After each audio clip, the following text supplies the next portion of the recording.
A paz do Senhor Jesus Cristo. Glória a Deus pela sua vida. Vamos continuar com o tema, com nossa série de estudos, que está sendo bênção. Muitos irmãos têm dito que têm sido abençoados por Deus através desses estudos. Hoje a parte 10, série Teologia, parte 10. Em Filipenses 4,19 diz assim: o meu Deus, segundo as suas riquezas, suprirá todas as vossas necessidades, em glória por Cristo Jesus. Amados, que Deus nos dê lucidez pelo Espírito Santo, para termos uma teologia balanceada, com consolação, edificação e exortação no Espírito Santo. Cremos que, de todo o coração nós cremos, amados, que agora nos alimentando da árvore da vida, que é a nossa comunhão com Deus diariamente, comunhão com a sua palavra, comunhão com o corpo de Cristo, nós nos alimentando da graça ficaremos fortes, seremos supridos para que Deus seja glorificado. Queridos, amados irmãos, sabemos que desde a queda o homem foi desprovido da glória de Deus. Todos pecaram e carecem da glória de Deus. Tudo está fora do lugar, o mundo jaz no maligno. Agora, através da nossa comunhão com o Senhor, gradativamente vemos restaurados. Todas as áreas da nossa vida foram incluídas na cruz do Calvário por Jesus Cristo. Vemos sem dúvida, e que Deus nos dê revelação enquanto meditamos neste tema, que esta vida abundante é assim: a graça é a mão que se estende. Jesus já fez tudo, ele diz em João 19,30, está consumado. E a fé é a mão que se apropria. Precisamos aprender que, embora as promessas sejam nossas, nós a tomamos pela fé e a manifestamos profeticamente no visível, como forma de semente, atos proféticos, palavras proféticas. A nossa comunhão com Ele vai restaurando-nos interiormente para crer quem é que somos em Cristo agora. É muito importante ter uma fé esclarecida. A Bíblia diz: se você disser com a sua boca e não duvidar no seu coração. Marcos 11, 23, 24. E para não duvidar no coração, é preciso essa fé estar esclarecida. Essa fé vai sendo esclarecida aos poucos. Nossa comunhão com o Senhor vai esclarecendo, vitaminando a nossa fé. Daí nós conseguimos dizer quem nós somos em Cristo, que podemos em Cristo, o que nós temos em Cristo, sem duvidar no nosso coração. É o que Jesus diz em João 14, 12. Quem crê em mim fará as mesmas obras e fará maiores. Nessa parte 10, nós falamos sobre teologia frutífera. O Senhor não criou o homem para esterilidade. A primeira coisa que ele disse quando criou o homem é: sejam frutíferos. Amém, amados? Quando Adão e Eva pecaram, se tornaram estéreis espiritualmente, mortos espiritualmente.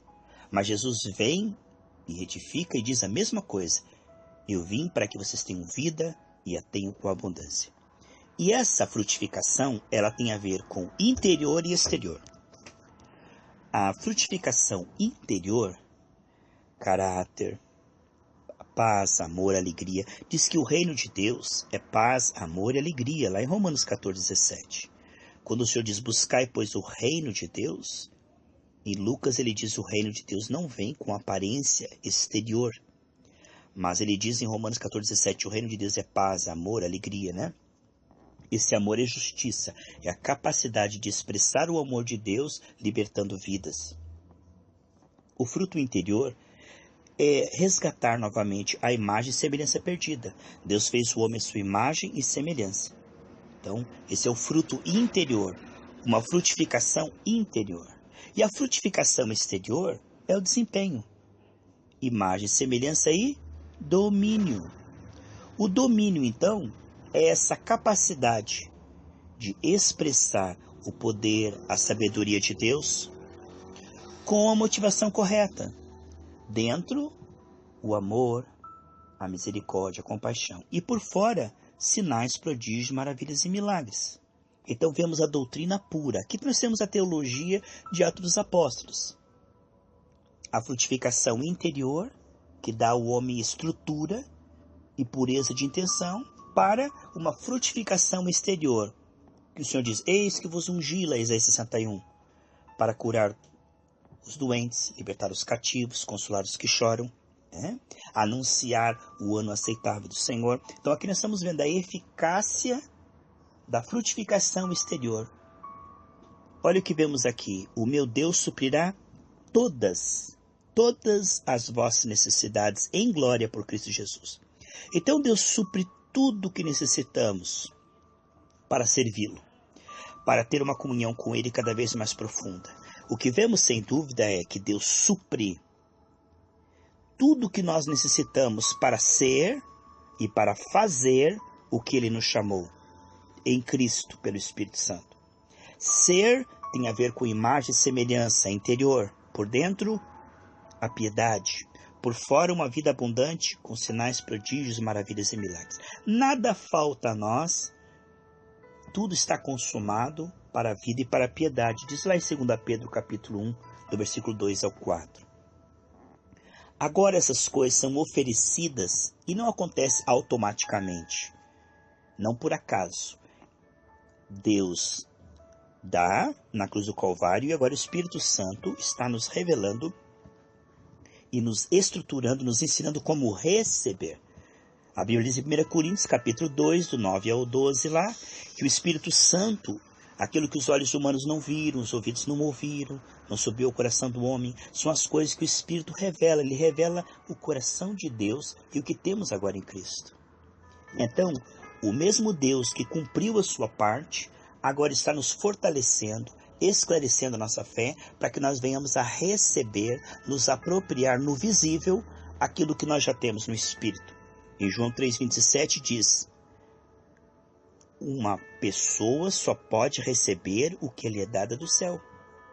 Então, essa comunhão com Deus, essa parceria, se andar junto, aleluia, pela graça, nos ensinará como tomar posse e como manifestar. Veja que Jesus é o nosso modelo.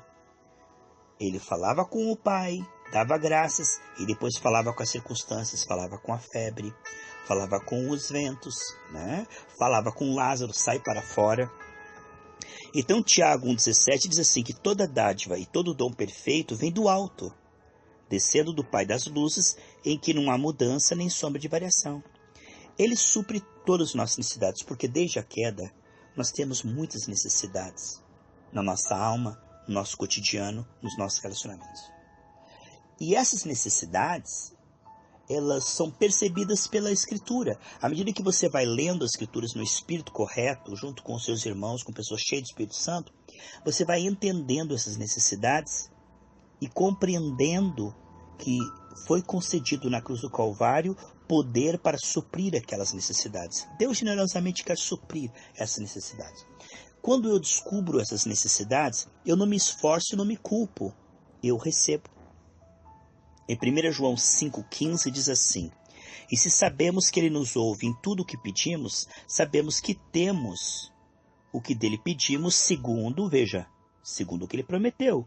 Não é pedir coisas segundo a nossa carne. Não é querer fazer Deus de cartão de crédito. Não é isso que eu estou dizendo. Deus suprirá as nossas necessidades, não as nossas vaidades. Deus suprirá aquilo que Ele prometeu. Se Ele prometeu, Ele mostra que Ele quer dar. Tudo que Ele prometeu, não há impossível nas suas promessas. Se Ele prometeu, isso seguramente é o que Ele quer dar. Aí temos segurança. Se nós pedimos, nós vamos receber. Por quê? Porque Ele prometeu. Então é muito importante que haja uma promessa na palavra de Deus. Aí está a rocha, onde nós vamos colocar nosso pé. Como é que nós vamos ter certeza que vamos receber aquilo? Porque Ele prometeu. E se Ele prometeu é porque Ele quer dar e concedeu na cruz do Calvário. Aonde há uma promessa, há uma certeza de oração respondida. Se Ele diz que suprirá todas as nossas necessidades, e dentro das Escrituras nós descobrimos alguma necessidade, juntando os dois, Ele suprirá todas as nossas necessidades. E Ele mostra aquela necessidade, se nós pedirmos, podemos ter certeza que aquele que pede recebe segundo o que Ele prometeu. Em Hebreus capítulo 6, versículo 13. Quando Deus fez a sua promessa a Abraão, por não haver ninguém superior por quem jurar, jurou por si mesmo, dizendo: esteja certo de que o abençoarei e farei seus descendentes numerosos. Amados, Deus é tão bom e ele compreende a fraqueza do homem por causa da queda. Então ele não precisava, mas ele promete. E aí, além da promessa, ele ainda jura pelo seu nome. Para que não reste dúvida, Ele faz a promessa e ainda diz: eu juro. Só que muitos poderão dizer: olha, pastor, aqui em Hebreus 6, 13 e 14, diz que Deus fez promessa a Abraão. Então isso tem a ver com o Antigo Testamento, a Antiga Aliança, tem a ver com que ele prometeu apenas para Israel. É apenas uma promessa para com Abraão e para com Israel. Essas promessas não dizem respeito a nós. Veja o que diz em Gálatas 3, 13 e 14. Cristo nos redimiu da maldição da lei, quando se tornou maldição em nosso lugar. Pois está escrito: maldito todo aquele que for pendurado no madeiro. Isto para que, veja lá, isto para que, eu estou lendo Gálatas 3,14. Isto para que, em Cristo Jesus, a bênção prometida a quem? A Abraão. Você viu? Lá em Hebreus 6, 12, 13, 14 lá, você viu? Que diz que Deus prometeu a Abraão e jurou todas as promessas, e aqueles que as promessas prometidas a Abraão venha aos gentios. Olha ali o que diz o versículo. Recebendo o espírito de fé, a presença do Senhor, a filiação, sendo nação de Deus, verdadeiro israelita espiritual e tendo todas as promessas. No que Abraão foi abençoado? Em Gênesis 24:1 diz que Abraão foi abençoado em tudo. Qual a principal bênção de Abraão? Foi ser chamado amigo de Deus, ter intimidade com Deus. Coisa linda, né, irmãos? Isso é maravilhoso.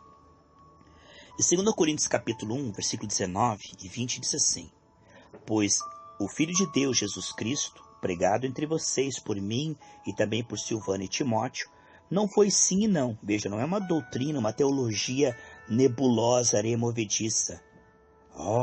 Incógnita, um ponto de interrogação. As coisas de Deus são mistério.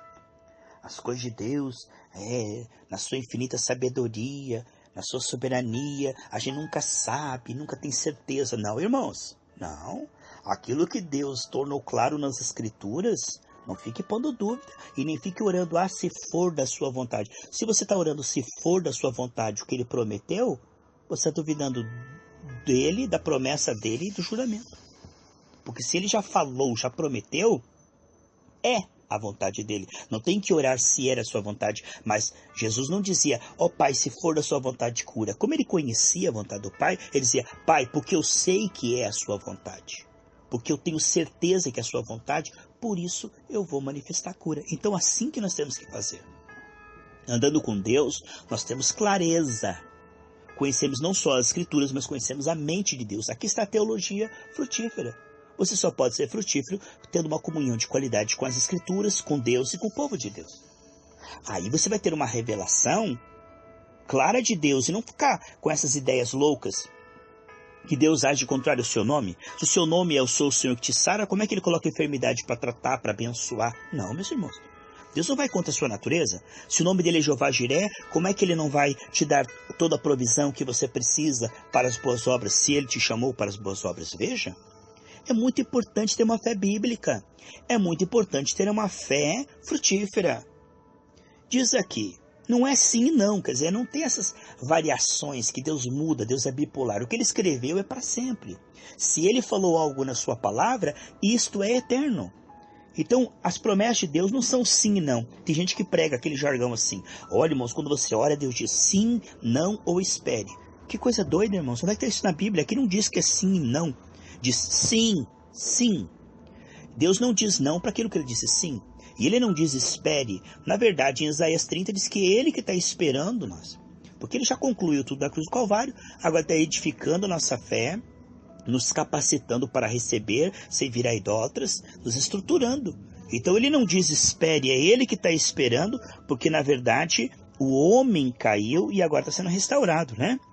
Olha o que diz no versículo 20 aqui, 2 Coríntios 1:20.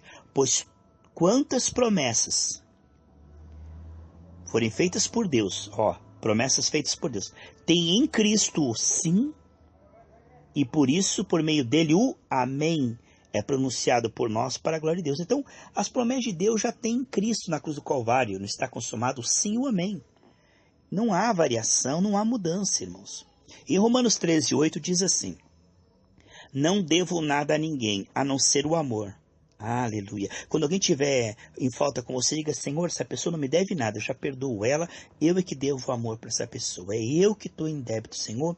É eu que tenho que amar mais essa pessoa, orar, interceder. Amém? Não devo nada a ninguém, a não ser o amor. Você crê que Deus vai te dar um amor pelos seus inimigos, para que você possa abençoá-los e eles possam ser salvos?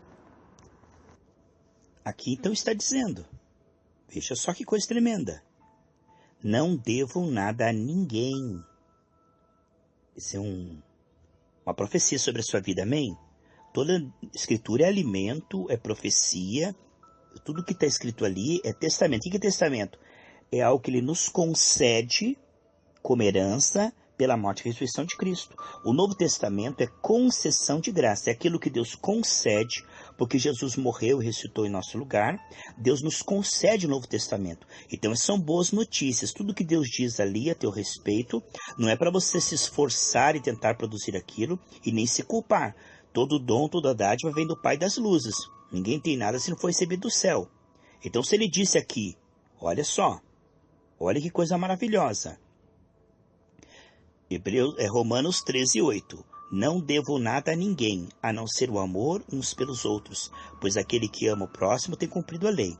Então, se o Senhor diz que eu não vou ficar devendo para ninguém, então eu recebo essa necessidade, agora eu recebo a provisão e eu manifesto. Não deverei nada a ninguém. Pai, eu serei um canal de bênção, eu serei um canal de provisão. Essa pessoa que está orando aqui comigo, com o nome no SPC, Serasa, que está negativado, eu declaro, Pai, essa profecia que está aqui em Romanos 13:8, não ficaremos devendo nada a ninguém, porque o que o Senhor promete, o Senhor jurou, e o Senhor supre todas as nossas necessidades, e eu tenho uma necessidade, não dever nada para ninguém. Amém, amados? O Senhor disse que nós temos necessidade, veja só, o Senhor disse que nós temos a necessidade de ter recursos além das nossas necessidades. O Senhor disse que nós temos que ter dinheiro além do que nós precisamos para nós mesmos, para que sobre para a generosidade. A Bíblia diz em 2 Coríntios 9:8, e Deus é poderoso para vos fazer abundar. O que quer dizer abundar? Ter de sobra. Em vós toda a graça, veja, toda a graça em todas as áreas. Então, provisão intelectual, emocional, financeira. Abundar em vós toda a graça. A fim de quê? Para quê? Para avareza? Para adorar mamon? Para amar o dinheiro? Não. A fim de que tendo quando? Sempre. Veja a provisão de Deus na cruz do Calvário. A fim de que tendo sempre, em qual área, amados? Em tudo. A fim de que tendo sempre em tudo, toda suficiência. Veja, toda suficiência. Abundeis em toda boa obra. É aquilo que Deus disse para Abraão. Abraão, eu vou te abençoar e você será uma bênção. E através de você serão abençoadas todas as famílias da terra. Então Deus nos abençoa para abençoar vidas através de nós. Deus nos abençoa e nos faz canais de bênção. Deus não abençoa e para em você. O fruto da árvore não deve parar na árvore. O fruto da árvore não foi feito só para a árvore. O fruto da árvore é para alimentar as nações, entende, amados? Quando Deus te dá algo, não é só para você ser abençoado. Abraão, você vai ser abençoado, mas através de você, todas as famílias da terra serão abençoadas. O que vemos que Deus é generoso, Ele é abundante, Ele é transbordante. Então, diga, Pai, o Senhor prometeu que eu terei sempre em tudo abundantemente para ser abundante em boas obras. É o que está escrito aqui. Então, essa é uma necessidade. Eu tenho necessidade de ter recurso de sobra. Eu tenho necessidade de recurso de sobra em todas as áreas para as boas obras. Efésios 4:28 diz assim. Veja só. Aqui está dizendo nesse versículo de forma bem clara. É maravilhoso, amados. A palavra de Deus é o nosso alimento. É profecia sobre a sua vida. Receba isso como alimento, como mantimento. Não como regras para você tentar cumprir na força da carne. Aqui está dizendo. Olha só, Efésios 4:28. O que furtava, não furte mais. Antes trabalhe fazendo algo útil com as mãos, para que tenha o que, amados?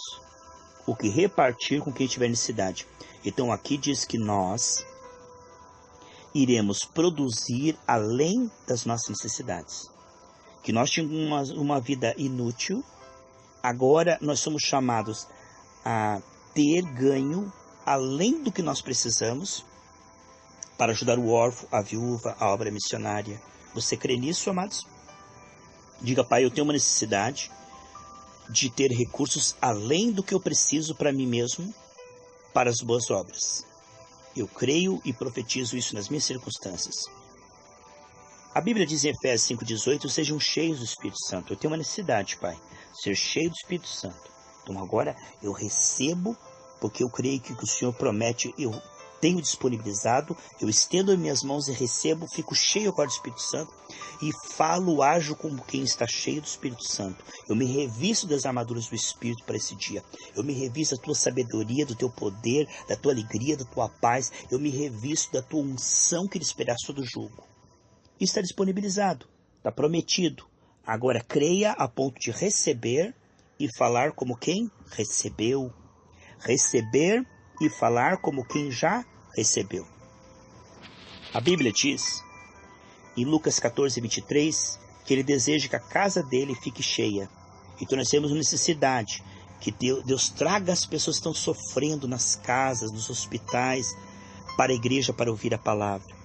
Que não haja nenhum banco vazio e nenhuma igreja que prega a palavra genuína, gratuitamente. Nós temos uma necessidade, de acordo com Lucas 23, a necessidade que a casa de Deus esteja cheia. Você crê nisso, amados? Receba e profetize. O Senhor disse que nós temos uma necessidade de curar enfermos. E Mateus 10:8 diz, curai os enfermos, ressuscite os mortos, purifique os leprosos, expulse os demônios, vocês receberam de graça, também deem de graça. Então diga, Senhor, eu tenho uma necessidade de pôr a mão sobre as pessoas, elas serem curadas. Eu estendo as minhas mãos e recebo, porque o Senhor prometeu, e tudo que o Senhor prometeu e concedeu na cruz do Calvário, eu recebo agora. Eu recebo e falo como quem tem o dom de curar enfermos para a tua glória. Eu falo e ajo como quem tem essa unção. O Senhor disse que nós temos uma necessidade de gerar frutos que permanecem. Lá em João 15:16, ele diz, não foi vocês que me escolheram, mas eu escolhi vocês, para que vocês vão, deem fruto, e fruto que permanece, a fim de que tudo que o Pai lhes conceda seja para a minha glória, tudo que vocês pedirem em meu nome, o Pai conceda a vocês. Então, eu tenho uma necessidade, diga. Isso foi prometido e disponibilizado no Calvário. Eu estendo as minhas mãos agora e recebo o dom de gerar frutos que permanecem para a sua glória. Pessoas que vão até o fim, que vão largar o mundanismo, a carnalidade, pessoas cheias do Espírito Santo, que vão permanecer até o fim e que serão salvas. Pessoas que não vão parar no meio do caminho, não vão desistir, não vão rejeitar o Senhor. Eu recebo e manifesto profeticamente que tenho essa qualidade, porque é minha herança, é o Novo Testamento. O Senhor morreu e disponibilizou, e eu preciso receber tudo que o Senhor me oferece para te servir bem. Somente retendo, recebendo o que o Senhor oferece, tudo que o Senhor oferece, é que o Senhor será glorificado. É naquela área que eu recebo o que o Senhor me oferece, é naquela área que o Senhor é glorificado. É muito importante eu receber aquilo que está no Testamento, porque tudo que o Senhor oferecer no Testamento eu preciso para te servir bem. Tudo que o Senhor oferece no Testamento eu tenho necessidade de receber diariamente, profeticamente. Amém, amados? Para servir ao Senhor com qualidade. O Senhor diz em João 16:13 que o Senhor nos guiaria em toda a verdade e nos revelaria todas as coisas que haveriam de vir. Então nós temos necessidade de andar na sabedoria de Deus, na revelação de Deus, na unção de Deus. O Senhor diz que eu necessito. O Senhor diz que eu necessito da sabedoria em todo o trajeto. O Senhor diz que isso foi disponibilizado, está no Testamento, é a tua vontade. Então agora eu estendo as minhas mãos e recebo essa sabedoria do alto para todo o trajeto e revelação, e ando em toda a verdade, e o Senhor me revela tudo que eu preciso saber para te servir com excelência. O Senhor diz que anunciaria tudo o que há de acontecer, que eu preciso saber para te servir bem. Então eu recebo essas revelações constantes, abundantes. Eu vivo nessa revelação, nessa atmosfera de milagres, nessa atmosfera de glória. Porque eu preciso, por isso que o Senhor me deu no Testamento, porque eu preciso dessas revelações para te servir bem. Amados, você precisa receber tudo que o Senhor oferece. Isto que nós estamos vendo é apenas a primeira parte do estudo, né? Dessa parte, nós estamos estudando a parte 11, 12, a parte... dentro da série Teologia, nós vamos estudar a parte 10, 11 e 12 sobre teologia frutífera, que é essa capacidade de permanecer em Cristo e dar fruto, receber tudo que o Testamento oferece. Essa é uma teologia importante, amados, a teologia da frutificação, porque isso traz glória para o Senhor. Jesus morreu e ressuscitou, enviou o Espírito Santo para gerar uma igreja gloriosa, frutífera, que dá bom testemunho. E é muito importante compreendermos que a apropriação da graça honra ao Senhor, pois isso é o produto final da sua morte e ressurreição. Ele quer que eu e você sejamos cheios de tudo aquilo que Ele derramou sobre nossas vidas, a ponto de nós percebermos esta herança e a ponto de nós recebermos e manifestarmos isto. Você crê nisso, amados? Então, a palavra de Deus diz, o Senhor falou que nós necessitamos de novos obreiros e mantenedores conosco para a obra, para alcançar a terra. E em Mateus 9,37 diz assim: a seara é grande, poucos são os ceifeiros, rogai mais trabalhadores, né? Porque os trabalhadores são poucos. Então, eu peço e recebo que o Senhor envie muitos ceifeiros, não só para gerados pela graça, mas para todas aquelas igrejas que são igrejas do Senhor, que pregam a palavra de Deus gratuitamente com sinceridade. Ali também é a igreja do Senhor. Então eu oro para que o Senhor envie muitos ceifeiros, mantenedores, pessoas com dons, pessoas que tenham generosidade para investir na obra de Deus, para que possamos abrir igreja em muitos lugares e alcançar muitas vidas. Então, se o Senhor diz que nós temos necessidade de rogar ao Pai por mais obreiros, nós estamos agora rogando e profetizando mais obreiros, mantenedores, em nome do Senhor Jesus. Então, isso que nós estudamos aqui é apenas uma parte das nossas necessidades. Nós vamos continuar. Esse tema é muito importante, amados. Olha, uma igreja gloriosa é uma igreja frutífera. E uma igreja frutífera é uma igreja que compreende o testamento, aquilo que nós recebemos gratuitamente, né? Aquilo que precisamos nos apropriar, aquilo que nós precisamos manifestar, porque este mundo jaz no maligno, nós não estamos conformados, e agora nós manifestamos isso no visível. Nós sabemos que a fé sem obras é morta, toda a criação geme esperando a manifestação dos filhos de Deus, e aqueles que têm clareza, nitidez da teologia verdadeira, eles sabem com características, de uma forma muito clara, o que é que ele possui para servir ao Senhor. Tudo que ele possui, com clareza, com nitidez. E aí ele se apropria disto. E aí ele manifesta isso. E manifestando isto, ele está ligando na terra o que Deus já ligou no céu. Porque diz Efésios 3,10 que Deus opera através da igreja. Quando Deus queria fazer milagres, ele chamava um homem, chamava Moisés, chamava Paulo, é ou não é? Deus sempre opera através de pessoas que andam com ele, que compreendem o que ele quer fazer, e ele opera. Ele diz: Ezequiel, eu posso fazer desse vale de ossos secos um grande exército? Aí Ezequiel disse: quando eu falei conforme o Senhor me falou, então os ossos se ajuntaram. Então é muito importante, amados, nós falarmos diante de Deus aquilo que ele escreveu na palavra. Sabe, ele sabe de tudo. Por que eu vou orar se Deus já sabe de tudo? Eu vou orar o que ele disse para mim orar, para que eu receba profeticamente. Então ele já deu, no meu espírito já está, mas quando eu falo com ele, eu devo falar com ele como se ele não soubesse. É claro que ele sabe de tudo, ele é onisciente, mas eu devo pegar a palavra como Ezequiel e falar. Então eu digo: Senhor, a tua palavra diz isso. E ele se agrada quando eu digo para ele o que ele escreveu. Ele fica feliz, porque eu estou crendo na palavra, estou unindo com ele. Andarão dois juntos se eles estiverem de acordo. Deus fica tão feliz quando eu falo com ele aquilo que ele já me prometeu. Isto é maravilhoso quando eu tomo posse, quando eu estendo as minhas mãos e recebo tudo aquilo que Jesus derramou na cruz do Calvário. Nós vamos continuar com essa série amanhã e também sábado. E eu creio em nome de Jesus que temos uma teologia frutífera, um povo que toma a graça e que reina em vida, como diz Romanos 5,17. Um povo forte, um povo sábio, um povo ungido, um povo de caráter, um povo que não tem pecado escondido, que não brinca com o pecado, um povo cheio do Espírito. Você crê nisso, amados? Vamos continuar estudando, meditando. Eu ligo a minha fé com a sua agora, em nome de Jesus, e declaro sobre a sua vida a teologia frutífera. Eu declaro agora que você vai ser um ramo frutífero, como o Senhor disse que você é, e você vai dar muita glória, como diz João 15:8. Nisto o Pai é glorificado, em que deis muito fruto. Aleluia.